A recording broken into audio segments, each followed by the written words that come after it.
So your house that you lived in when you first moved here, what was it like? 652 square feet on a 25-foot lot. So it was an apartment with a yard.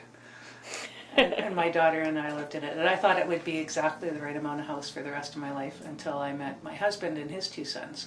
And the five of us didn't really fit in So- my little house. So Yeah. So how did you meet your husband? he lived across the back lane. He lived in the apartments on Robinson Street, and I lived in a little house on Cameron.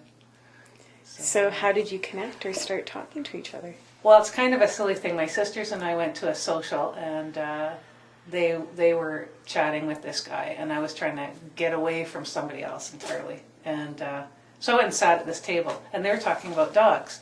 And this fellow was complaining about this little dog that every time he went to get in his truck, this dog would yap and bark and carry on.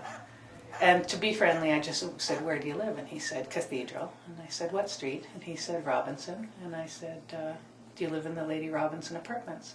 And he went kind of white. He said, "Yeah." And I said, "Do you drive a green truck?" And he said, "Yeah." And I said, "That's my yappy little dog."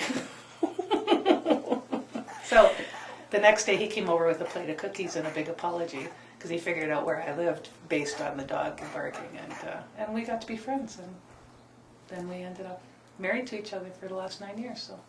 So if he hadn't been complaining about my yappy little dog, I wouldn't have actually known he lived across the back lane.